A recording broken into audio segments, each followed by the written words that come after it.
আমি বুমলো তো তোরে ফুড়ে দিম, আমি মার্ডার, আমি তোর মারি ফেলে আমি বুমলো তো তোরে ফুড়ে দিম, আমি মার্ডার, আমি তোর মারি ফেলে এভাবে নিজের টিকটক আইডিতেই তার ভয়ঙ্কর সন্ত্রাসী কর্মকাণ্ডের জানান দিতেন নাজমুল হোসেন প্রকাশ মার্ডার রনি। তার নিয়ন্ত্রণে রয়েছে একাধিক সন্ত্রাসী গ্রুপ। টিকটকের মতোই গ্রুপের সদস্যদের নিয়ে এলাকায় সন্ত্রাসী কর্মকাণ্ড চালাতো মার্ডার রনি। মামলা দিবি কোন থানায়? আমার নামে ওয়ারেন্ট চলে চট্টগ্রাম বাজিত থানায়। মার্ডার রনি সন্ত্রাসী কর্মকাণ্ডে রীতিমতো আতঙ্কিত ছিল এলাকাবাসী। এলাকায় চাঁদাবাজি, সন্ত্রাসী, নির্যাতন চালাতো এই অপরাধী। 5 আগস্টের পর আরো বেপরোয়া হয়ে যায় এই সন্ত্রাসী। তার অত্যাচার, নির্যাতনে অতিষ্ঠ হয়ে পড়েন স্থানীয়রা।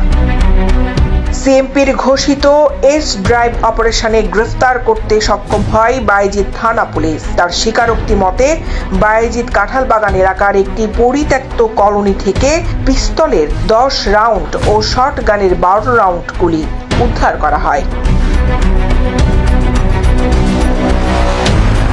এদিকে মার্ডার রনি আটকের খবরে এলাকাবাসীর মধ্যে উল্লাস আর আনন্দ ছড়িয়ে পড়েছে। তাকে গ্রেফতার করতে সক্ষম হওয়া থানা পুলিশকে ধন্যবাদ জানিয়েছে এলাকাবাসী। টিম নিয়ে প্রতি রাত্রে যেভাবে এখানে চালিয়েছে, যেভাবে তাকে ধরার চেষ্টা করেছে, আজকে সাকসেসফুল হয়েছেন। আমরা এলাকাবাসীর পক্ষ থেকে আপনাদেরকে অনেক অনেক ধন্যবাদ জানাচ্ছি।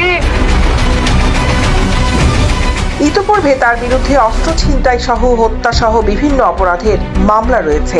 এতদিন পুলিশের চোখ ফাঁকি দিয়ে ধরাছোঁয়ার বাইরে ছিল মার্ডার রনি। আপনারা আমাদেরকে যদি সহযোগিতা করেন, তথ্য দেন, যে কোনো ভাবে আমাদের ফোন নাম্বারগুলি আছে, আমরা আপনাদেরকে একেবারে নির্বিঘ্ন করার জন্য যা যা করা দরকার। তাদেরকে যে যারা অতিষ্ঠ করতো মাদক ব্যবসায়ী রানা সহ ছিনতাইকারী সাদাবাজ রনি, তাদেরকে আমরা আটক করেছি। এভাবে নিয়মিত অভিযান পরিচালনা করে এলাকা ভিত্তিক চিহ্নিত সন্ত্রাসীকে আইনের আওতায় আনতে পারলে আইন শৃঙ্খলা পরিস্থিতি খুব দ্রুত নিয়ন্ত্রণে আনা সম্ভব হবে বলে মনে করছেন সচেতন মহল।